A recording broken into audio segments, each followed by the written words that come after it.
Thank you.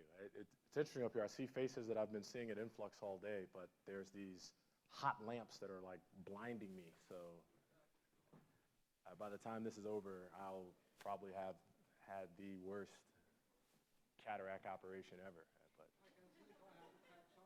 But yeah, you really. I mean, the lights are just like coming in. So it's good you can see me because I can't see anyone else out there.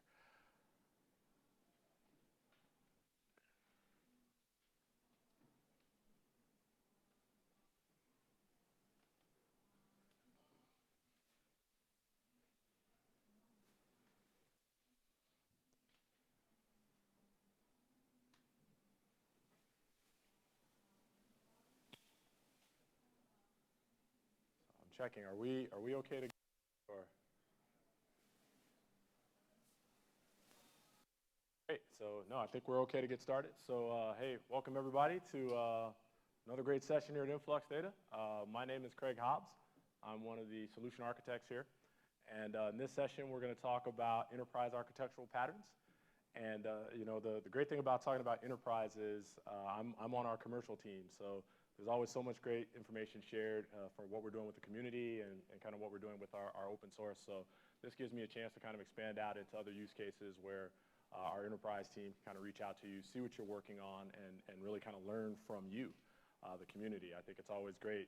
We'll get out and we'll start talking to customers, and we'll learn something new about the types of use cases you're working all the time. So this is a chance for us to say, as you're working on these use cases, if we can offer you more assistance from our commercial side, we're glad to do that. So, and I'm going to talk a little bit about, you know, kind of the patterns that make that up and when you really would engage with our team. So, you know, just kind of an overview of the things we'll be kind of going through. We'll take a look. I don't know how many people are actually familiar that Influx has an enterprise offering, and there are some nuances to it as far as different features, as far as the different capabilities. When do you want to think about enterprise, right? So, you know, when do you kind of, you know, offer that in? And just some creative ways that we've deployed Influx Enterprise with some of our customers. So I think that would give you a view of, you know, just where you can go with Influx Enterprise and, you know, when you might want to work with us on that.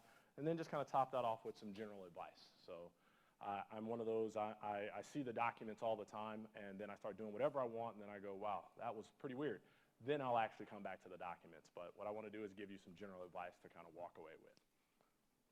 So kind of just diving into that, you know, what is Influx, you know, Enterprise, right? You know, kind of what ultimately does that mean to you from that setup? So the quick answer to what is Influx Enterprise and what that means to just the folks we're working with is we do, in addition to our open source offering, we have a commercial offering where we allow you to now scale out the service, and there's lots of benefits to actually scaling out the service.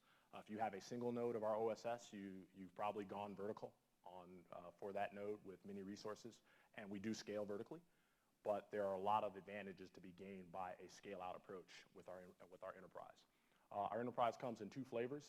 I'm actually going to focus more on our on-prem, but we also have a cloud. You've probably seen a lot of our cloud presentations, but we also offer our enterprise as part of our cloud delivery as well.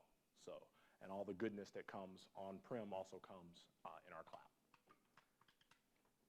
So just kind of taking a look, you know, when I often talk to customers, you know, the first question is, okay, so you have this enterprise. When do I need to actually even talk to you or engage with you about Influx Enterprise? So I actually kind of sat down and said, you know, there are lots of different reasons, lots of different triggers that start up enterprise. So I always say one of the first ones is kind of looking at your utilization, especially around CPU utilization. If I see a higher utilization starting to trend towards 75, 80%, that might be a sign that your ingest rates are rising against what you've scaled up for it vertically. And you might benefit quite greatly from now starting to scale out that same cluster. So that's always one of those key triggers that, hey, you know, you might want to take a look at Influx Enterprise. But there are other ways to ultimately optimize the database that you might still be able to bring that down. But again, we're here to help, and that's what we always want to position ourselves as. Another good note about when enterprise might be something for you is if you start noticing that you're getting write drop errors. So you might be now pushing through more data than a single node is designed to support. And again, many tuning opportunities around setting that up and continuing your service, but Scaling out will give you more surface area for those writes. So that often is an indicator that it may be time to take a look at enterprise. Another point, I'll work with customers a lot, and they'll be using open source, and they will instantly start using multiple nodes of open source. So I'll get on site with many of our customers, many of our users, and I'll always be surprised. They'll have 10, 20 nodes of just open source Influx nodes installed within their walls. And I'll always say to them, hey, this is great, but if you go to enterprise, you can just scale out, have one cluster that you just focus your operations and management on instead of trying to manage all these little individual units. So again, I understand the reasons why, but there's lots that you can gather from bringing it all together. You'll be able to share resources, share compute power, get direct support from our team. So instead of having so many that you'll have to have different individuals kind of supporting, or one individual who has to run around and support, you can kind of bring that together into one view. Third reason that I see it is that vertical scaling just runs out for you, right? You reach that point where you've scaled it up, you've given it all the CPU, all the memory you possibly can, and you're just not seeing the performance continue to increase. In fact, you're starting to see decreases in how fast your ingest is, your querying, maybe you're starting to hit ohm errors in your querying, but vertical scaling just reaches its limits. And that's okay, because again, for the enterprise setup, we're here to help, and that'll actually give you far more resources to move your data through. Number two, another great indicator is just your data matters, and I always think this is this could easily be number one, but your data matters. As part of the enterprise setup, we do high availability. So we do high availability, and we do data redundancy. So your data becomes durable. So if you're working in a use case, and so many of the open source use cases you understand, you're working on a single node, we do have backup capabilities there. But now your use case has matured into a level where you do want your service to continue if there were a failure, or you do want to be able to recover your data in full in the event you do lose your data node. So by coming to Influx Enterprise, we have a complete scale solution that gives that high availability and that data durability. So that's always a good indicator when I come out and they'll say, yeah, we're working with something that matters. And then finally, just use case expansion. And I'll talk a little bit about that. And as you start to work with Influx Enterprise, you'll start to look for new use cases that you can really work through and what those use cases mean. And what that means is it really goes to what you're dealing with. So you're probably familiar with all of the things that Influx, if you're working with Influx today, familiar with lots of the things that Influx does, everything from metrics and events to apps and servers. But also, when you start working with different use cases that involve something maybe more custom, maybe involve something more real-time, you're looking for more of a managed service, there's lots of different use cases that we can help you work with and expand out and get more out of your installation and deployment. So from the enterprise standpoint, we want to help you get more out of that. And these are just some of the ideas that we'll come in and we'll find out, well, what are you dealing with? Help us understand what you're dealing with. And then based on where you fall, I can almost tell you, here's what I would expect you to be doing right now in a single node of open source, and here's where we start to see that kind of expand out from an enterprise standpoint. And if that does happen, then you will meet this gentleman. So this is Patrick Oliver. Maybe some of you have seen him running around InfluxDays. He's our strategic director, so he's very good at coming out, working with customers, and really kind of understanding what your challenges are. So that's really where Patrick plays into kind of sitting down now and having those conversations with you. But if you're not willing to have those conversations with Patrick, beware that he may photobomb you while you're on vacation, stalk you when you're at your wedding, or you might just wake up and find him in your shower one moment. But either way, Patrick is going to be there to help you with anything you need. So we always kind of put Patrick's face out there first because we want you to, A, remember that face, and B, to know we're here to help you, right? It's not about pushing enterprise on you. It's about understanding what your use case is so that we can give you more instruction. So kind of with that, what is Influx Enterprise, right? We kind of talked about why you do it, but what is Influx Enterprise? It is our high availability deployment. It comes with high scalability. It comes with enterprise security. It comes with support. And you have your option of on-prem or in the cloud. So all of these things make up our enterprise deployment. So kind of understanding what your use case is, understanding where you're starting to hit walls or edges in your own current use of OSS if you're doing that. Or if you just want to sit down and have a talk with us from an even base of, hey, here's what I'm trying to achieve. We have the folks, and this is what enterprise looks like. So an overview of the enterprise and kind of what that structure looks like. So I get the feeling, you know, just by show of hands, are there any enterprise users in the audience right now? Okay, great. So there are some enterprise users in the audience today. So that's great. This will be old hat for you, and at some point I'd really like to know kind of how you're using it and how this lines up. But starting to kind of understand what enterprise is. So folks who are not familiar with enterprise, you know, what does that mean? How does that different from what you're doing with OSS? So there are a couple of key components that you just need to know for enterprise and how it differs from the open source version. The first component is what we call metanodes. So metanodes are, if you really want to think about metanodes, think about that person who sits and watches you from across the street, right? That nosy neighbor who's tracking you wherever you go, where, you know, they have spare keys to your house. They know what time you go. They know who lives at your house. They know everything about you. They're just less creepy. And that's really what metanodes kind of provide. So metanodes are really that wrapper now around the data node, right? You're used to having one node of open source.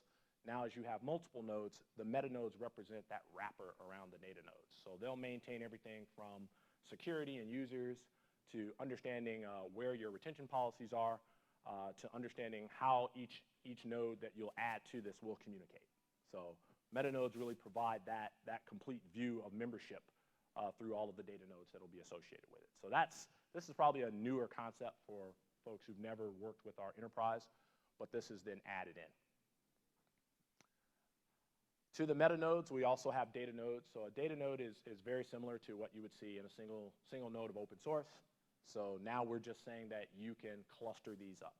And through clustering, you'll get all of the ability of high availability, more service throughput, data durability, security. So now by adding, so to anyone who's using open source, a data node would represent nothing different to you. It wouldn't be anything different that you would normally see. It's just you're now going to have multiple of them. And those data nodes will now interconnect and communicate with each other behind the scenes. And with that, the metanodes wrap around them for all of the administration of commands. So what I would tell anyone who's working with open source today, you'll walk out, and if you were to go from using open source to ours, metanodes would be a new concept to you. Data nodes would be something you'd already understand. But the way you give it commands will always be the same. All of your administration commands will go to the metanodes because, again, the metanodes are the nosy neighbor watching everything that's going on, and your data nodes are the keys for all of the raw data. So all of your series data, all of your tags, fields, measurements, it has all of the raw data. And the data nodes are just taking care of the read-write operations.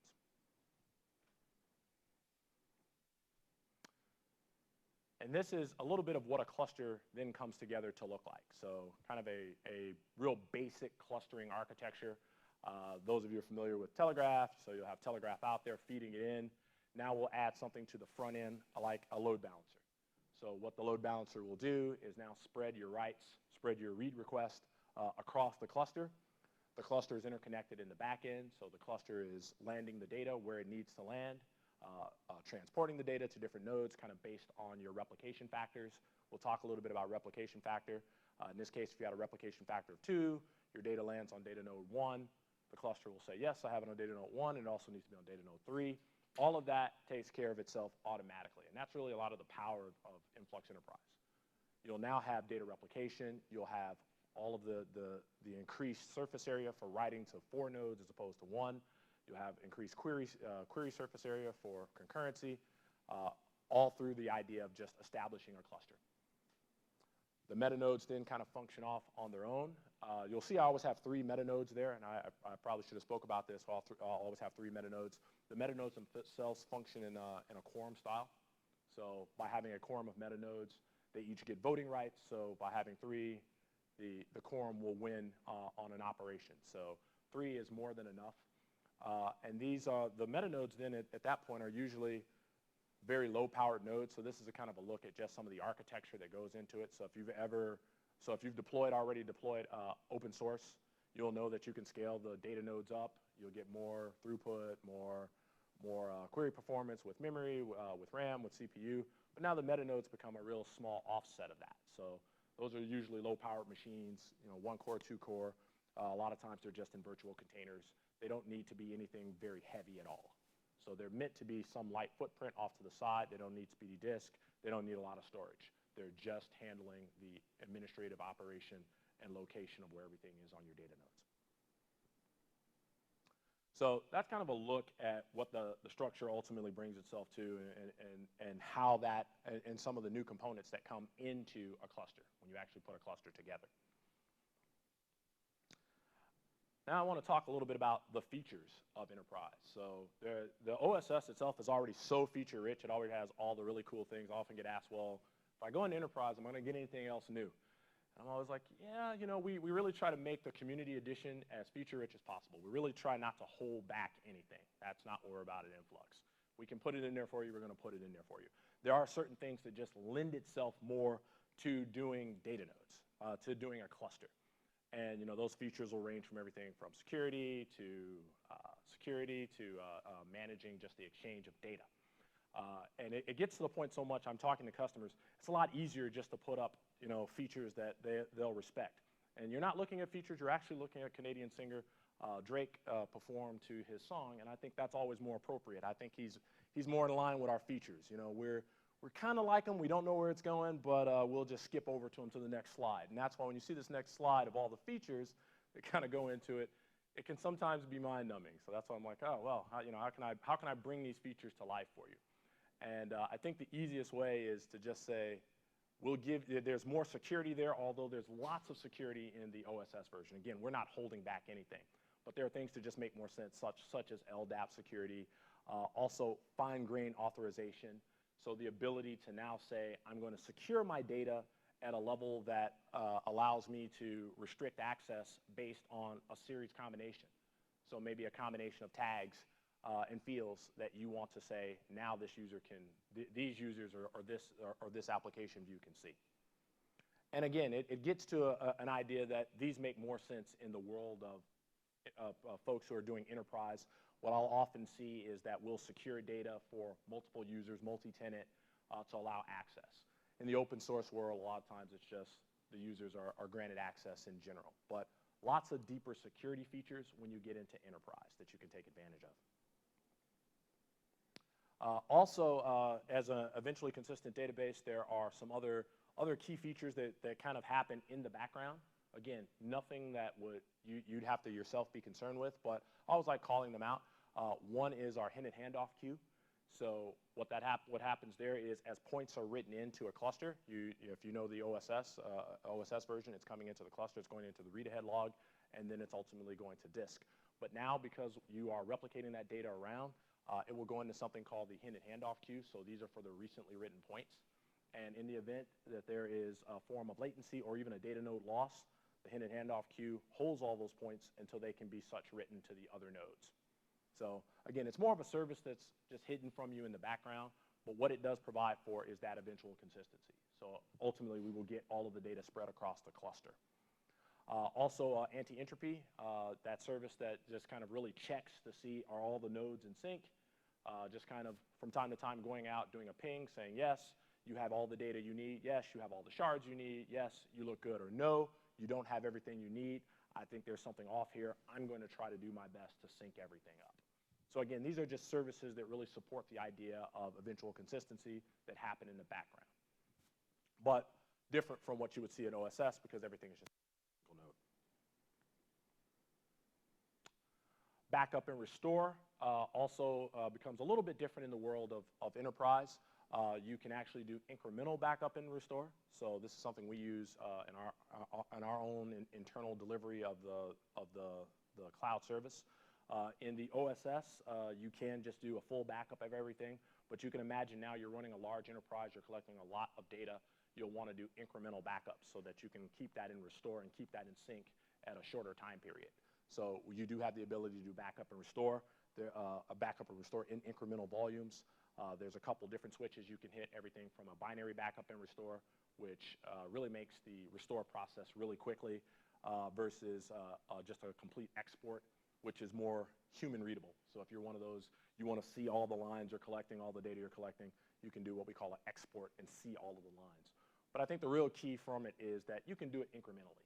So again, from a large enterprise standpoint, it makes it really easy, makes it really fast to keep another copy of the database in just about in sync.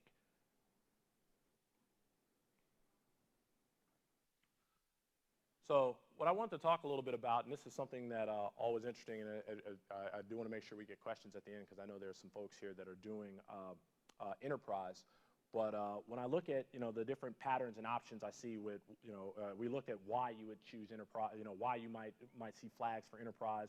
What are some options for enterprise? I wanted to look at just from ingest and query rates why certain customers choose the setups they do for our enterprise. So moving from OSS, I like to think about them as prioritizations. So if I come out to a customer and they're working with a single node, they'll say, I'm looking to get more ingest. I'm putting through so much data that one node's not enough, two nodes not enough. I really need just maximum ingest. I get an opportunity to work with a lot of IoT customers, maybe putting through millions of writes a second.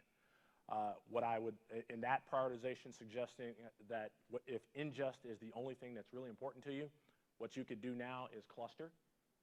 You could cluster up 4 nodes and set a replication factor of 1. What that means is that every write that flows into it will simply be spread across all 4 nodes. So that is the complete prioritization of that. So every time a write comes around, whatever node it hits based on being load balanced at the front, we'll move it through. If you have 4 nodes, you are looking at a 4x increase in your write throughput from just having 1 node. And you can imagine what that means to a lot of customers as they start to batch up and move their writes around. The difference with this is because I prioritize ingest, if I were indeed to lose a node, I would actually have data lost. I'm not replicating any data. But again, it depends on what you're prioritizing in your use case. And enterprise can give you that. So that's why I say we love to look at your use cases, the types of things you're attacking, and what you need to do to prioritize. Doing another prioritization where I have a request that I need the fastest possible queries I can get. I'm ingesting data already, but I have so many requests, so many users, so much concurrency. So I take that same configuration of 4 nodes, and now what I do is I replicate it fully. So instead of going from replicating absolutely nothing to replicating all 4 nodes. With all 4 nodes replicated now, anytime a query request comes in, I have full concurrency across any node. Any node can service the request in full because each node is a full copy of the data. This is not the fastest on ingest because obviously every write has to ultimately be replicated to every data node. But if you're getting a lot of query requests, a lot of concurrent requests, this would give you the maximum concurrency throughput for running queries. So again, it just comes down to what you prioritize as far as what you can get from the enterprise setup. And then kind of lastly, just balance. Right? And this is by far the most popular one that we'll deploy with customers, and that is that my priority is both query and ingest. I want the best of everything. And in that case, I'll take that same 4-node setup, but this time I'll do a replication factor of 2. So now all my writes are coming in. I'm still getting the full data platform, but now I'm only replicating the write to one other node. So I do get an increase in ingest, should be at least 2x, and then the same thing with query. Now, at least 2 nodes have my full data. Anytime a query request comes in, got about a 50% chance of it landing on one of the nodes that has all the data it needs, queries that data back. So again, taking what we can do with enterprise, just bringing multiple nodes together and scaling out from what you might do on a daily basis with OSS, we can address a lot of different prioritizations and a lot of different needs. It's just a matter of really kind of sitting down and having that conversation with you. So some deployment examples, and I always like sharing some of the deployment examples that we've had a chance to work with different customers and kind of how Influx can fit into your enterprise in different ways. So there's already different tool sets you're using, different applications that you may be running, but that doesn't mean you can't add Influx and take advantage of some of the things that can go along with that. So in this particular setup, I've actually added in things like Kafka. And where Kafka comes into a strong play with Influx, we find it in a lot of our workflows and a lot of our customer deployments, is it provides durability for all of the messages and information that are flowing in. So if you've ever used Telegraph and Influx and setup, you understand that Telegraph itself, if Telegraph actually were to fail or go away, all that data would just kind of be lost. But by adding something like Kafka to the front of it, Kafka itself is durable. I can now send all of my messages, all my information into Kafka, and then in the middle section there, use Telegraph to just consume those messages out. So however your data gets into Kafka, on the left-hand side, I'm using Telegraph, I'm using other sources. Whatever you may use, Kafka itself now becomes your durable store, while Influx now in the back end is your database of record. And this gives you, this also will give you a degree of speed, because now it's just about how fast can I pull from my Kafka queues. And I just kind of bring these patterns up to showcase the idea of putting Influx inside of your enterprise with different sources of applications, different sources of data are always an advantage. And we can give you some of the different ways we've done it. It's not just, we're just not here to give you the database. That's not what we're here to do. We're here to help you architect up a solution. Another example, using Elasticsearch. So we do have lots of examples with our customers of working with Elasticsearch and using them as well too. So Elasticsearch is amazing for logs. We also store logs in ours, but we understand Elasticsearch does a lot of amazing things with logs. So we have lots of architectures that we can showcase, recommend, and provide around how we could work with something like that. So again, it becomes the art of the possible and the creativity of what we can do, and that's really one of the really another one of those special things of Influx. But in this particular setup now, I have I have a deployment of Influx. I'm using Telegraph to write to both Influx and to Elasticsearch. So now Influx becomes your system of record for your metrics, for your events, which it is amazing at. We are amazing at. Elastic being amazing at logs now, if I find that I need to go and actually query and retrieve back that information, I can then use Influx to go and find a specific log message. So I always get that question of, should I use Influx or should I use Elasticsearch, or should I use Influx or should I use some other piece of software? I always say, with us, you never have to compromise. We can talk to you about what's the best thing for your use case. It's not driven by just using us. It's driven by how can we give you the most.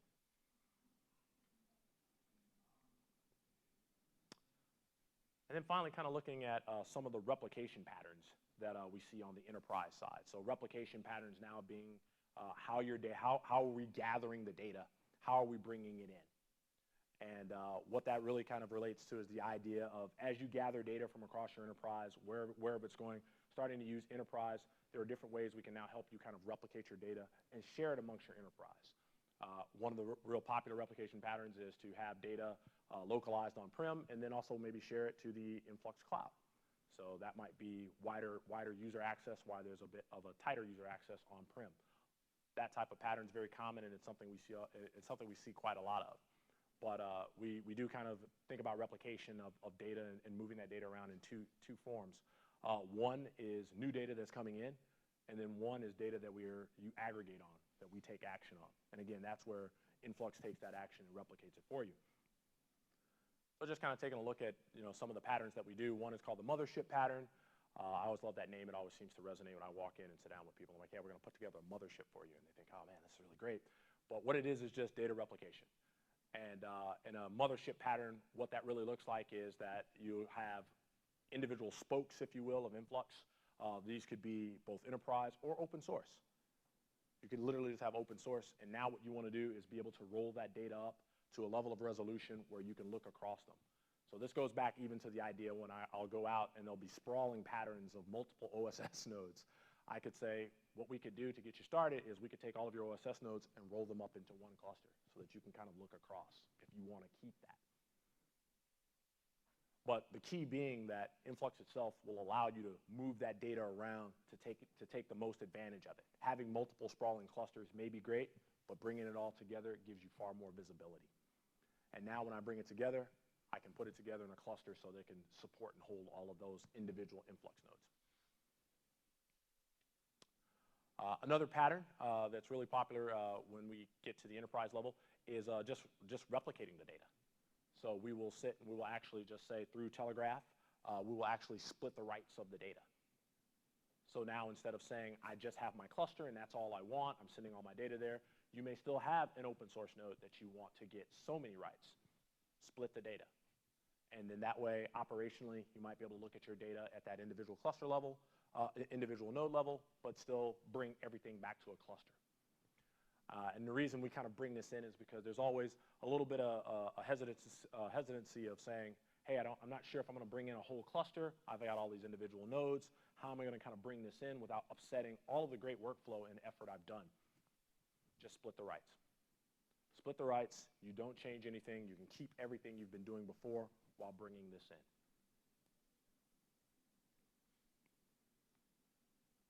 And then finally, we looked a little bit at Kafka. This is another popular pattern we'll have.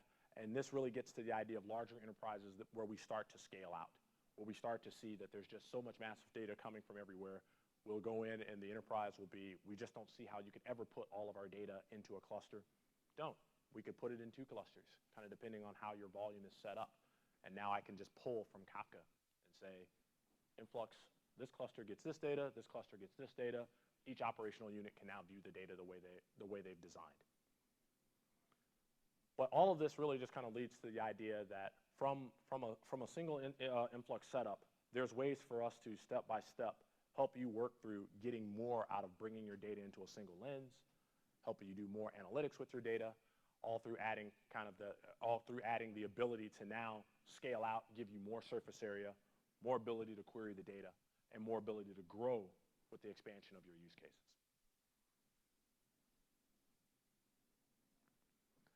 Oh, and I almost forgot about this pattern. Yeah, the deadly fourth pattern. And that's just the idea of, for those of you who use Capacitor, Capacitor actually has includes technology for writing out data to an endpoint. And that endpoint can simply just be another Influx cluster or another Influx database. I sometimes don't use that pattern as much because I think there's just better ways to replicate, but it does give you an option. Typically, if I'm using that pattern, I've probably added in some type of downsampling script, and what I'm actually doing is moving downsampled or aggregated data off. So I'll have the high-resolution data on one, and then I'll use Capacitor to downsample data and move it off to another cluster. And it doesn't all have to go to clusters. Again, using that pattern, I could actually move the data off to something else. It could be a completely different destination or a completely different source. So maybe you're moving data into S3 or some other long-term storage backend, but at least through Influx, we can facilitate that data movement.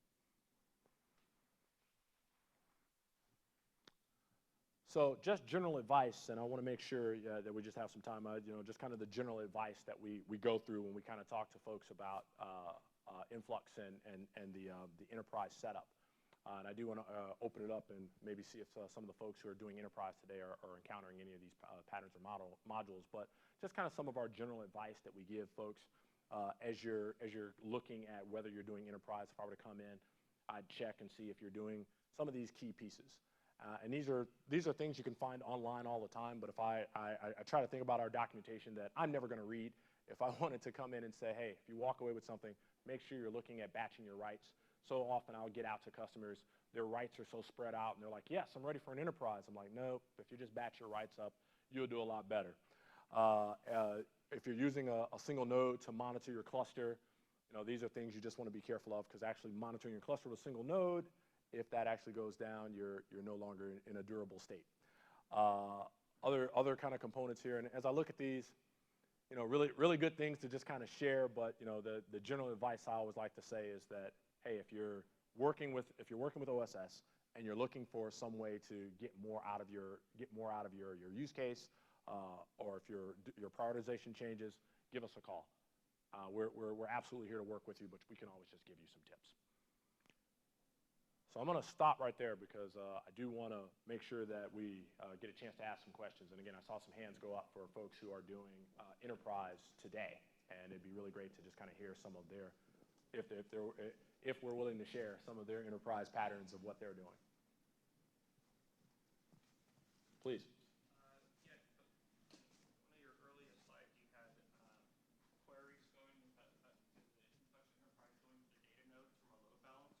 Yes.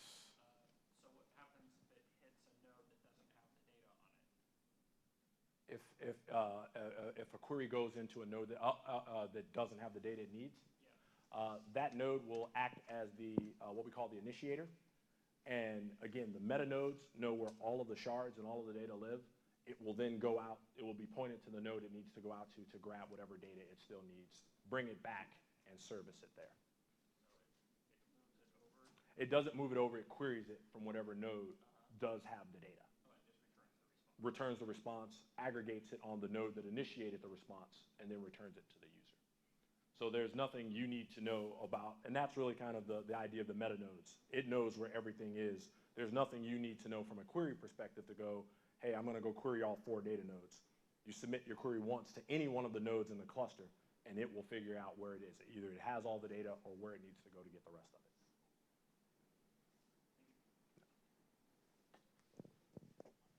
2 questions. I love them both. I guess I got a mic. Okay. So if you back up to the one where you had 4 nodes and you had 2 databases, I believe, and replication. So I was curious whether I can set up a situation. So I care a lot about ingest rates. I want the writes to go real fast. So I'd like to spread the writes across the cluster, but I also want replication. In other words, can I have my cake and eat it too? Can I replicate so that there's always 2 copies of the data, but can I also shard so that at any particular time,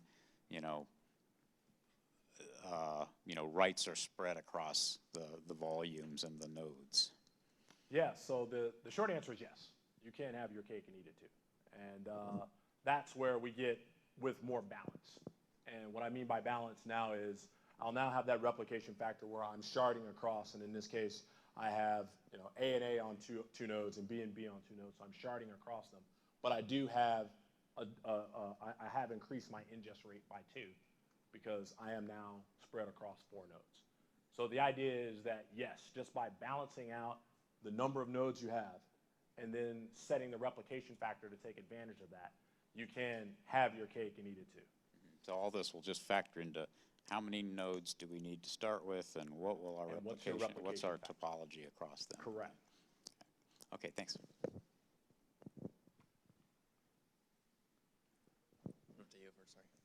There's Got the mic here. So my question is about,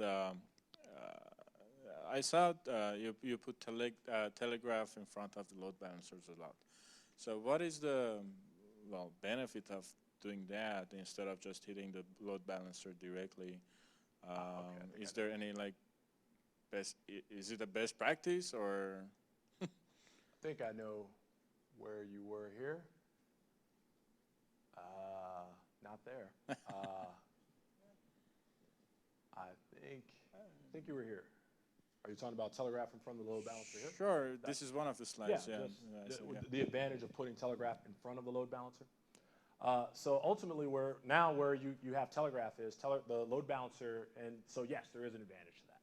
And the idea is now the load balancer will spread the writes across the nodes. You could do that in Telegraph, right? It is possible to configure Telegraph to kind of just round robin and write to all the different nodes. But what we've found in just enterprise setups, it's a lot easier just to have a round robin load balancer, really load balance of your choice, handling that spread as well. Because not only can we do that, then we can also monitor the load balancer kind of for what it's set up. And a load balancer has a lot of other configurations if you want to take advantage of it. Oh, my question is about having Telegraph in front of the load balancer, not to have a load balancer. So what if I use client libraries and just ignore the Telegraph? So just not writing through Telegraph, you're saying? Yeah, so in that way, your client libraries will write directly to the load balancer. Sure. Right. And another thing, actually, and that would be a fine architecture as well. You don't need Telegraph in that regard. Yeah. You don't need Telegraph in that regard. Another issue, I don't know if other people have this issue or not, but using the Java client, I think it's not, it doesn't connect to the load balancer. Actually, it complains about if you don't write, if you don't specify the correct URL to the data node. Right. It just complains about it. Your Java client should, so if you're specifying that, your Java client, that host and port should resolve to your load balancer if you've configured it. but you will have a problem with HTTPS because you will What- have, then you will have to terminate the HTTPS on the load balancer. On the load balancer, yes. And then When you get the request back, when you get the acknowledgement, yeah, you'll have to terminate on the load balancer. and then you are, Yes, that would be a challenge. I could think of a couple ways around that. Again, if I were hitting that, there are some things we can do to configure the load balancer correctly. In that setup, you might also, that might be a reason to send it then through Telegraph first, right? To fire it at Telegraph. sent What? from the Telegraph directly to the data nodes. You have the same problem with chronograph. If chronograph is talking to an HTTPS endpoint and you put it on the load balancer, the communication will not go through the load balancer because the response will come from the data node. Correct. And you're saying that it's terminating at the load balancer setup. Yeah. Let's take a look at that. I've not had a problem with that, and I think there's just some configuration pieces we can do with that. But yeah, let's take a look at that. Let's not lose that card if we can. Let's take a look at that because I don't think I've had a problem with that coming back through the load balancer. But I see what you're saying. Logically, yes, it should terminate, and that should be a problem. But I've not seen us had a challenge with that.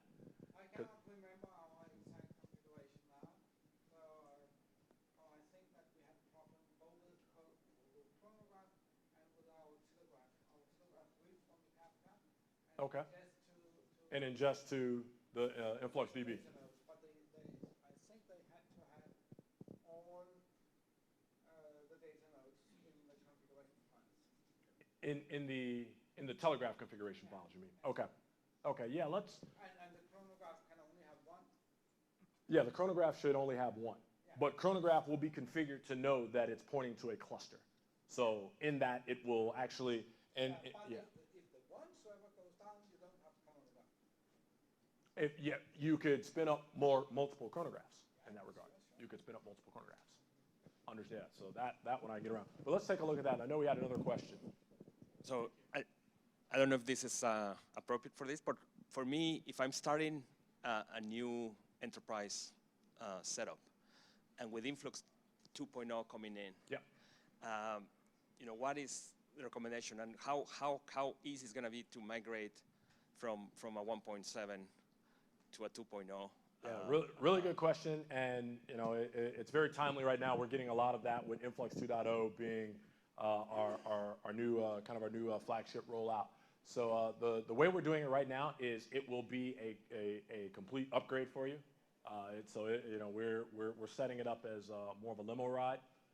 So the idea is that if you're moving from 1.x to 2.0, think about the objects that you'll be moving. You'll be moving data, you'll be moving dashboards, you'll be moving scripts. We're going to handle all of that conversion for you and bring that over. I would say where there may be things that we won't automatically handle, that'll be more manual, might be if you're doing something like UDFs and capacitor. If you're doing some real complicated UDFs and capacitor, that might be something more manual. Your tick scripts are something that we will bring over if you're using that. So the idea is that if you're using 1.x today, it is a easy conversion for 2.0. Do you already have a 2.0 enterprise? Or We do not have 2.0 Enterprise available today. It's still in beta for OSS. So we are targeting having it.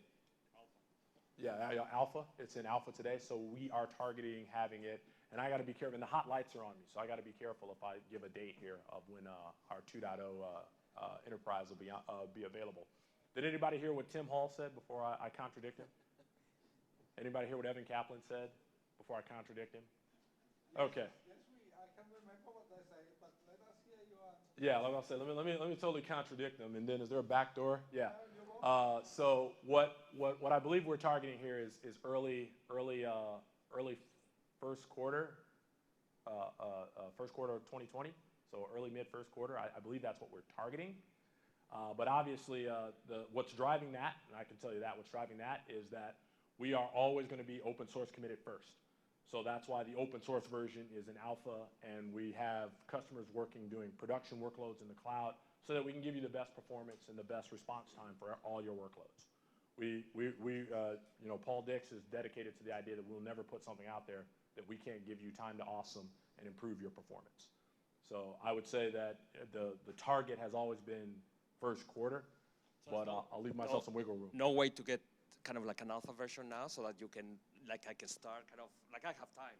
I can wait, it's just that I need to start doing it now. And I would say if you're, and we can always, we're gonna obviously have an alpha list. Even as I say this is gonna come out, it's gonna come out in alpha first, so it'll be some time before it's finally GA production, right? So even the first releases, so we can always talk to you about what our alpha looks like, but I would say and I'm instructing customers, and I get that this might be something that seems contradictory to the idea of, hey, you're 2.0, you have all this celebration, but I really want to get started with 1.x. 1.x will easily convert over into 2.0. We are not discouraging anybody from using 1.x. You still get all of the throughput in production that you would get. In my case, it's not about that. I'm either going to start writing, Flux queries, or I'm not, right? The good news is Flux queries you can start writing in 1.x. You can't start writing 1.x. We do have Flux. We do have the same Flux preview you have in 2.0 in 1.x. So you can start writing those today. And that's what we would encourage. So the cloud version is already released in GA. We're pushing for the on-premise version, but the cloud version is already released in GA and doing production workloads. And that's for the enterprise. And I can tell you what Yeah, did anybody hear what they said? I think wouldn't say anything. Great.